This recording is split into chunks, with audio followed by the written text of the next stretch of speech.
I'm Cheri Tatum, and I'm a metalsmith.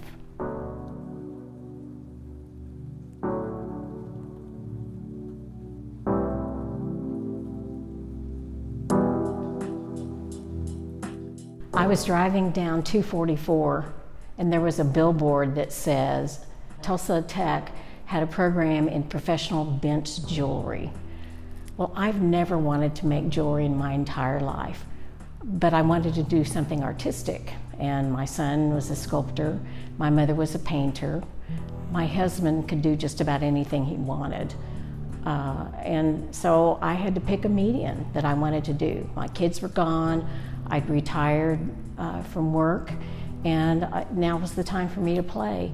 And so I saw that program, called my son up, and I said, "What do you think? Do you think I could do this?" And he said, "Mom, all art is practice, practice, practice." So I thought, well, I can take one semester and see how it goes. I signed up. I paid my $900 for my first semesters of tools, and I was terrible. I was so bad at it.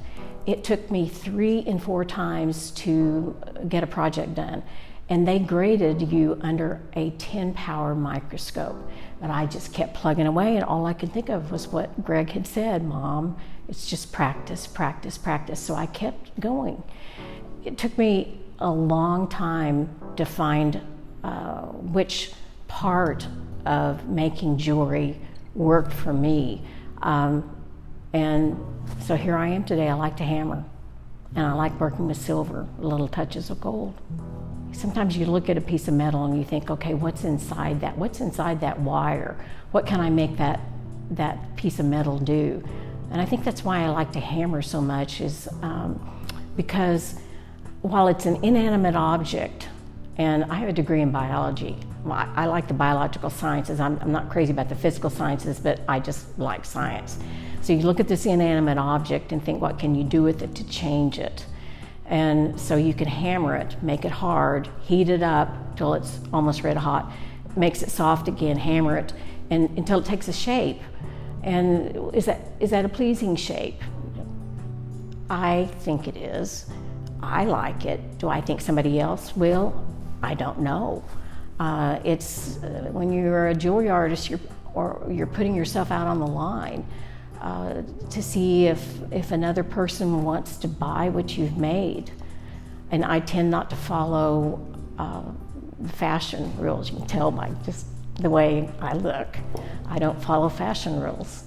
So it's more whimsy as to what I feel like making. I've always said I don't do color. I don't know why. When I was a kid, I did a lot of pencil drawing, and so I've never worked with color much. And so when my husband found this encaustic class, he begged me to take it. I kept saying, no, I don't do color. And we took the class, and I fell in love with it.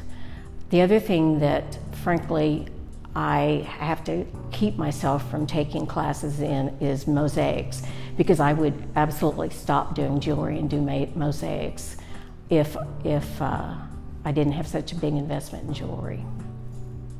I think that every person has a creative side. And people say, oh, I can't do art. I don't have anything, I don't have an artistic bone in my body. I disagree with that. I think that people do have a creative side, and I think it's important to explore that. Down here in the Arts District, there are wonderful venues like 108 Contemporary. Come down and go through the galleries and look and see what is it that pleases you.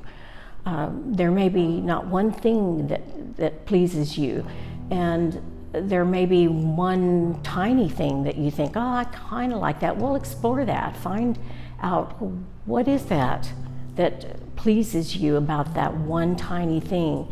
Take a class. You just like the encaustic painting, I never dreamed that I would love that.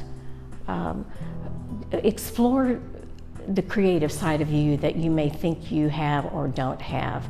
I think it feeds your soul.